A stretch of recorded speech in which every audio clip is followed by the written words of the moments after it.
C'est l'heure de votre rendez-vous hebdomadaire de l'actualité économique sur Arc-en-Ciel Télévision. Merci de nous rejoindre à l'instant précis pour ce nouveau numéro de votre magazine dont voici tout de suite les grandes lignes. Le président de l'Assemblée nationale, Vital Kamerhe, a rencontré les membres de la commission ECOFIN de la Chambre basse du Parlement.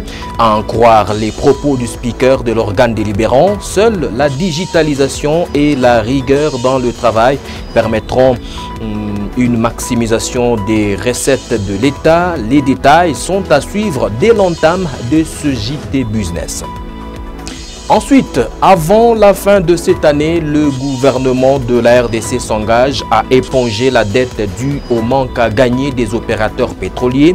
Ces manques à gagner s'élèvent à environ 340 millions de dollars américains pour 2023 et 2024. Les assurances sont du vice-premier ministre, ministre de l'économie nationale, Daniel Moukoko Samba. Vous suivrez les explications.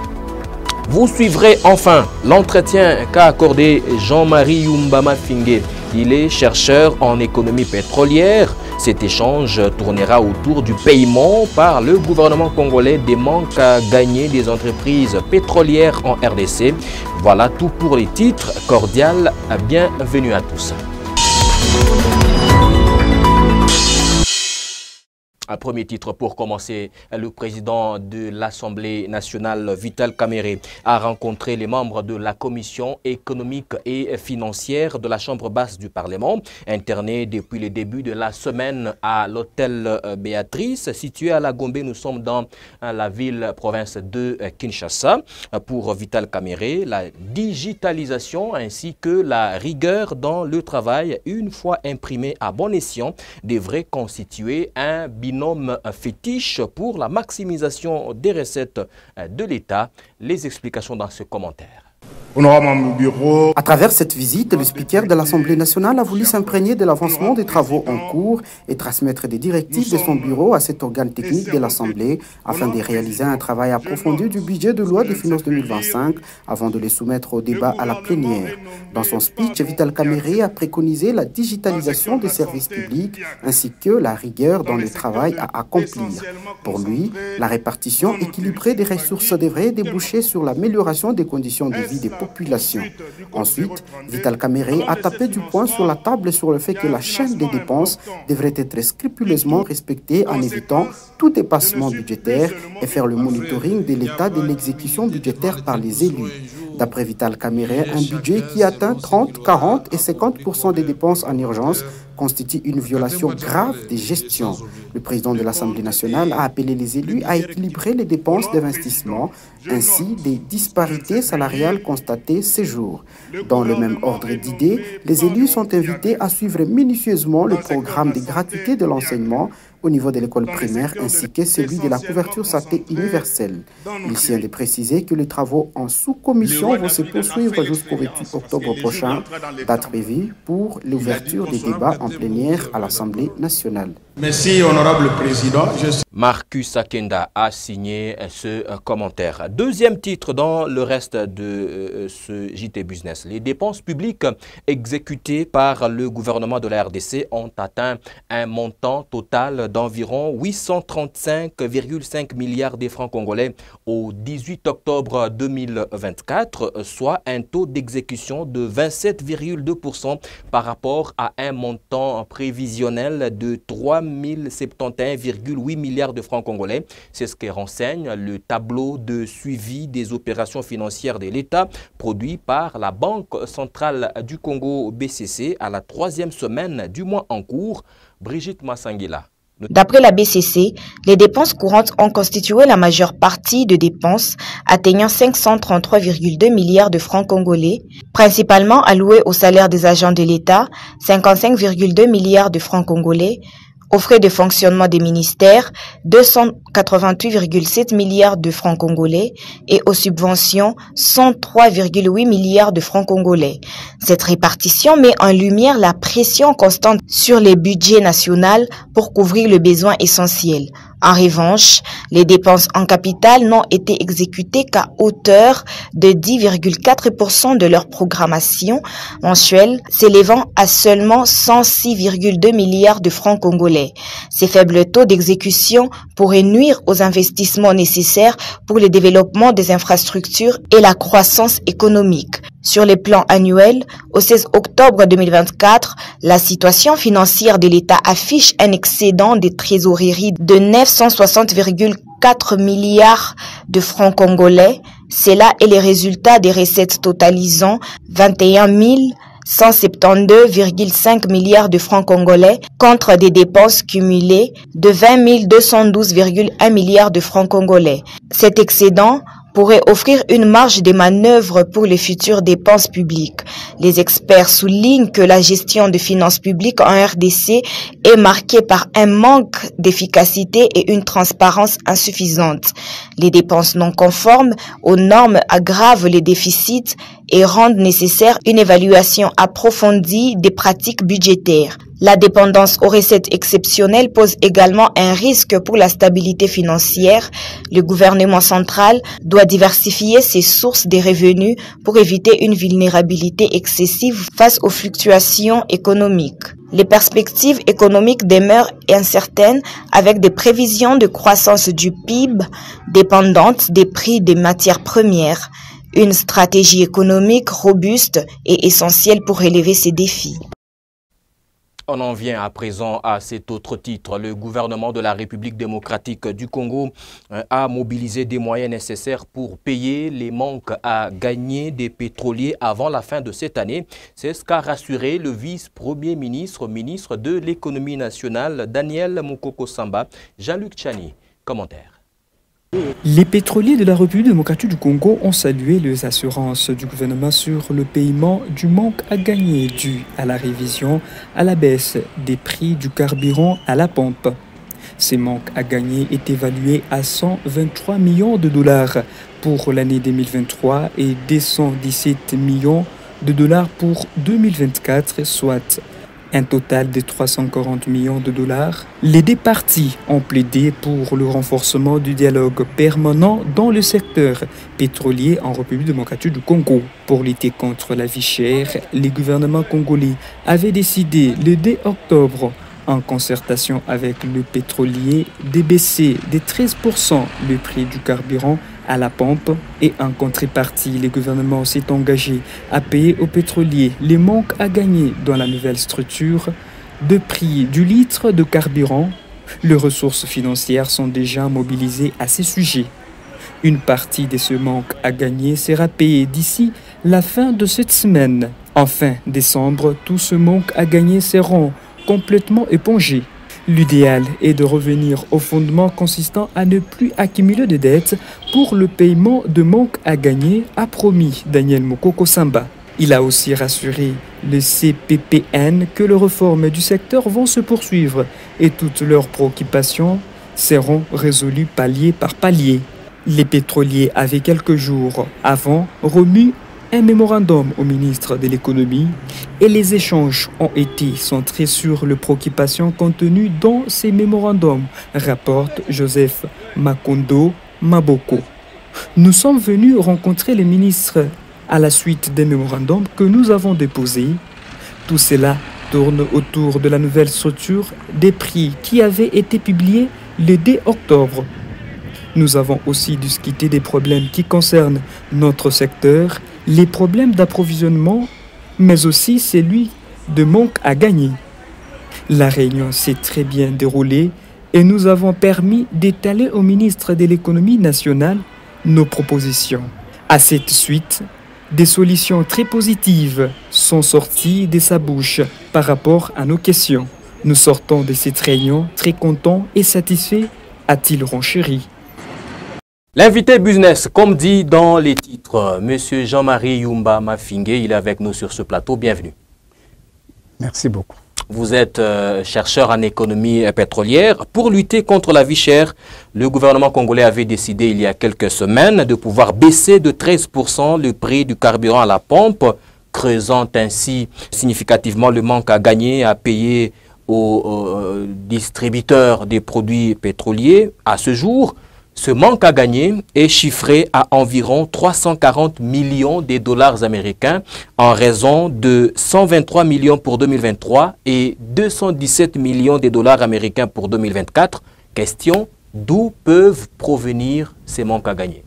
Le manque à gagner provient d'où? C'est le prix, non? Quand le prix, ils devraient fixer le prix, d'où bien les prix qui devraient être fixés, l'État a revu ça à la baisse. Et eux, les importateurs maintenant, ils vont se sentir comment? Par rapport au prix à l'importation jusqu'au lieu de consommation. C'est-à-dire, un écart. Il y a un prix réel qui devrait être fixé. Mais de commun accord entre les opérateurs des produits pétroliers et l'État congolais, ils ont revu à la baisse. Le gap, là, est supporté par l'État. C'est bien cela? Oui, c'est l'État qui doit supporter. En pratique, comment le gouvernement devra s'y prendre pour pouvoir procéder à, comment dire, à éponger complètement cette dette? Il peut faire recours, à la trésorerie nationale. Et lorsqu'il fait le recours à la trésorerie nationale, l'État engage CEP Congo pour s'en occuper. Mais dans le cas actuel, le ministre venait de prendre une décision de ne pas toucher à la trésorerie. C'est de regarder parce que nous avons les stocks stratégiques 1 et les stocks stratégiques 2. Dans les stocks stratégiques 1, disons, il y a le prix moyen frontière et dans les stocks stratégiques 2, il y a aussi le prix moyen frontière. Donc là où l'État demande, c'est dans les stocks stratégiques 2. Parce que l'État peut céder ses droits aussi.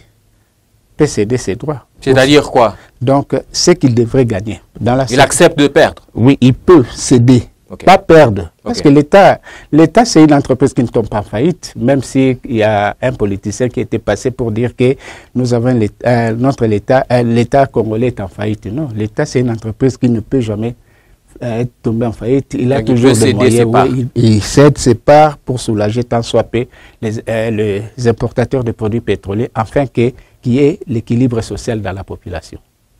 Et aujourd'hui, qu'est-ce que le gouvernement devra faire pour revenir aux fondamentaux, c'est-à-dire plus question d'avoir des dettes pour les paiements des manques à gagner? Qu'est-ce qu'il faudra faire? Non, c'est pratiquement impossible parce que le pétrole, d'abord, ce n'est pas un produit congolais, c'est un produit international. Même son prix joue sur le plan politique et dans d'autres facteurs.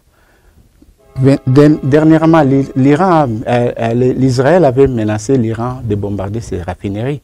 Si l'Israël avait touché ses raffineries, les prix du pétrole allaient être revus à la hausse. Et l'Iran, qu'est-ce qu'il avait déclaré? Si une fois vous me bombardez, je vais bombarder les raffineries des Américains en Arabie Saoudite. D'abord, en voyant seulement le grand producteur, lorsqu'ils sont touchés politiquement, il y a un facteur prix qui se joue. Or, nous sommes que des pays marginalisés. Ce que nous importons, il doit y avoir des effets dans l'importation. Donc, la politique, pour dire qu'il faut stopper, il faut ça, c'est un peu difficile.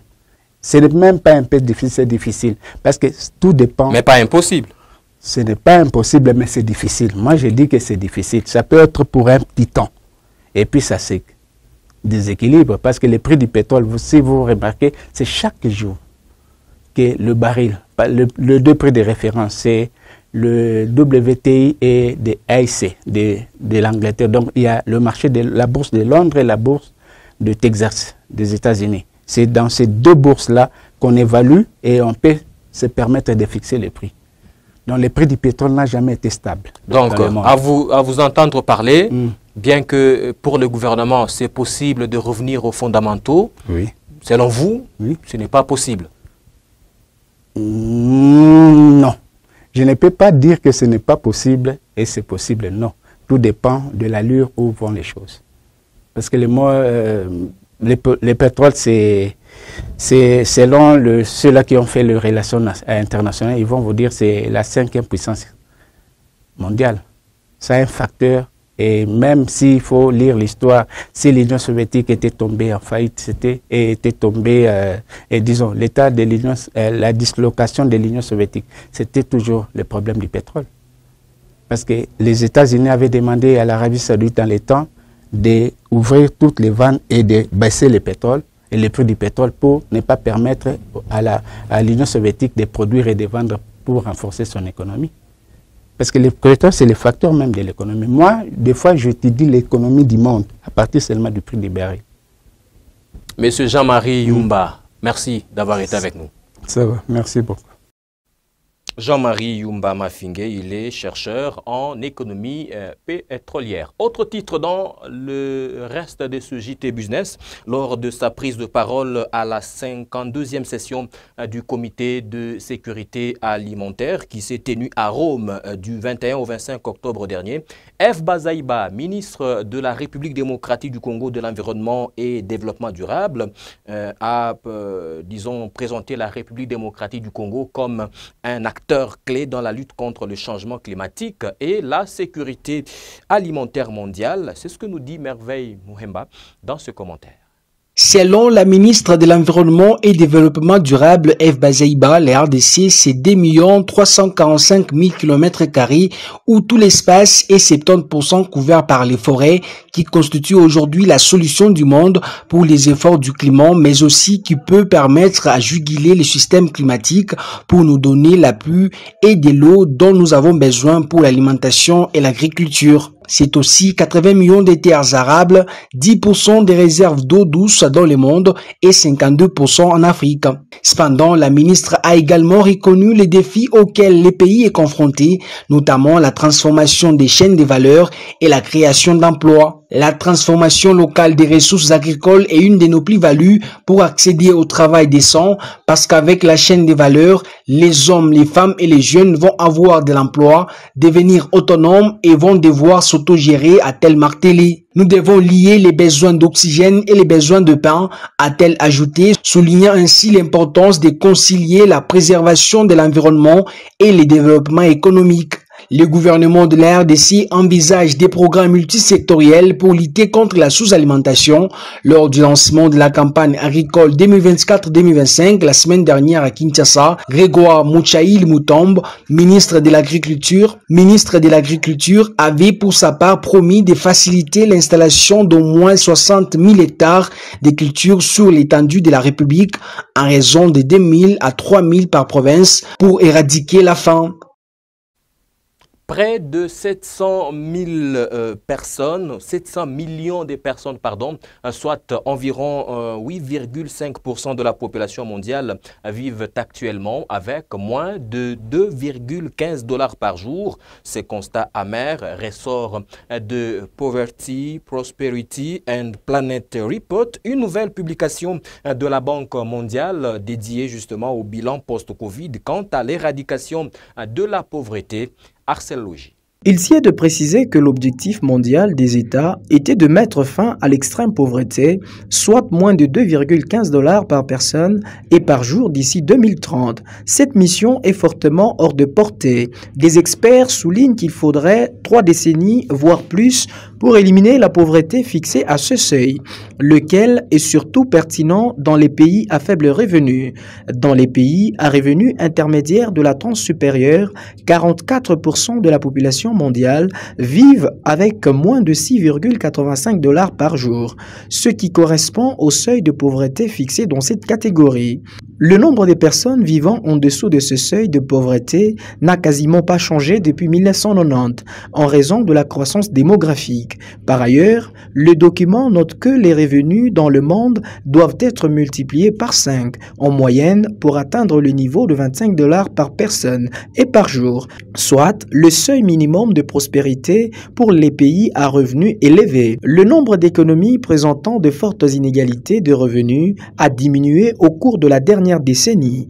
Il n'en reste pas moins que 1,7 milliard de personnes, soit 20% de la population mondiale, vivent encore dans des pays très inégalitaires qui sont principalement concentrés dans la région Amérique latine-Caraïbes ainsi qu'en Afrique subsaharienne. Face à la situation, préconise l'institution, Primo, les pays à faible revenu devraient donner la priorité à la réduction de la pauvreté en favorisant la croissance économique grâce à des investissements accrus dans la création d'emplois, le capital humain, l'accès aux services et les infrastructures, tout en améliorant la résilience. Segundo, les pays à revenus intermédiaires devraient quant à eux privilégier une croissance des revenus qui réduisent la vulnérabilité au choc et qui soit moins émettrice de carbone. Tertio, dans les pays à revenus élevés et à revenus intermédiaires supérieurs, où les émissions de carbone sont élevées, l'accent devrait être mis sur la réduction des émissions tout en s'attachant à atténuer les pertes d'emplois et autres coûts qui peuvent en découler à court terme, en particulier pour les personnes vivant dans la pauvreté ou la précarité. 3 titres en bref et en images dans la suite de ce JT Business. Tout d'abord, le président de la Cour des Ngwaka a transmis depuis le début de la semaine qui s'est achevée à Vital Kamerhe, président de l'Assemblée nationale, les résolutions cruciales issues de la première session extraordinaire du Conseil supérieur de la Cour des comptes tenue du 7 au 11 octobre dernier.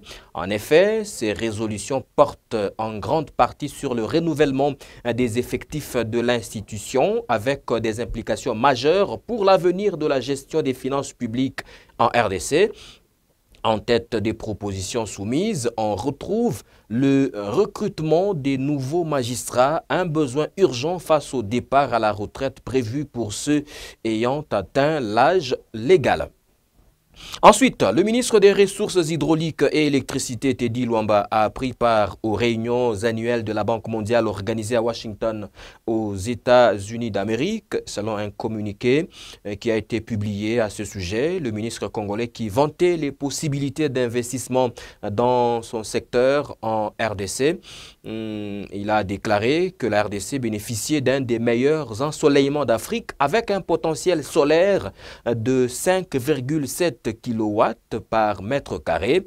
On a pratiquement besoin de toutes les ressources nécessaires pour produire de l'électricité, minerais, charbon, uranium et bien d'autres. Cependant, le véritable défi reste le développement des infrastructures, surtout pour un pays de cette taille. Il a ajouté, selon la même source, qu'actuellement, avec une production de 300 MW d'électricité, ceci peut générer un chiffre d'affaires de 8 milliards de dollars américains, ce qui démontre le côté rentable du secteur. Et enfin, suivant une nouvelle analyse de la Banque mondiale, il ressort que la dette publique des petits États a augmenté d'environ 11 points de pourcentage du PIB, entendez, produit intérieur brut, entre 2011 et 2023, atteignant un ratio dette PIB moyen de 61% en 2023, ce qui est plus élevé que dans les autres pays émergents et en développement. Des experts renseignent que l'accumulation de la dette a été généralisée, se produisant dans environ 60% de petits États. En outre, poursuit la source, des catastrophes naturelles comme l'éruption volcanique à Saint-Vincent et les Grenadines en 2021 ont contribué à l'augmentation de la dette dans certains petits États. À présent, voici la tendance des prix des denrées alimentaires des grandes consommations sur les marchés de Lubumbashi pour la période du 21 au 26 octobre 2024. Un carton de cuisse poulet se négocie entre 91 500 francs et 59 000 francs congolais. Un carton de chinchard se vend à Lubumbashi entre 168 000 francs congolais et 113 000 francs congolais, alors qu'un carton de tilapia se vend à Lubumbashi entre 74 et 42 500 francs congolais. Un sac de farine de 25 kg se vend à Lubumbashi entre 55 000 francs congolais et 48 000 francs congolais, alors qu'un sac de riz du même poids, c'est-à-dire de 25 kg, se négocie entre 80 et 70 000 francs congolais. Et un sac de sucre de 25 kg se vend à Lubumbashi actuellement à 85 000 francs congolais. Un sac de braise se négocie entre 30 et 25 000 francs congolais, alors qu'un bidon d'huile de 5 litres, un bidon d'huile végétale de 5 litres se vend entre 30 000 et 29 000 francs congolais. Et ceci nous permet de parler d'une autre tendance cette fois-ci, c'est celle des prix des produits miniers d'exportation de la République démocratique du Congo sur les marchés internationaux pour la période du 21 au 26 octobre 2024. L'on note que le prix du cobalt connaît une hausse sur les marchés internationaux en se négociant à 23 981 $ américains la tonne, alors que le cuivre, il se négocie à 9 501 $ la tonne, le zinc à 3 047 $ la tonne, l'étain 32 652 $ la tonne, l'or 85,99 $ le gramme, alors que le tantal se négocie à 219,40 $ le kilogramme. Et pour finir, voici le cours d'échange fin semaine, c'est-à-dire au 26 octobre 2024, selon les données fournies par la Banque centrale du Congo, BCC, la mère des banques. 1 euro sur le marché officiel s'échange à 3 067 francs congolais. 1 $ américain sur le marché officiel équivaut à 2 840 francs congolais. Un rand sud-africain sur le marché officiel se change à 162,1 francs congolais, alors qu'un franc CFA sur le marché officiel équivaut à 4,67 francs congolais. Un kwacha zambien, enfin, se change sur le marché officiel à 106,99 francs congolais, selon la Banque centrale du Congo, qui se trouve être le segment officiel qui est justement tout l'inverse ou qui est différent du marché parallèle. Et c'est par là que s'achève ce JT Business. Merci de nous regarder à Lubumbashi et ailleurs. Restez avec nous.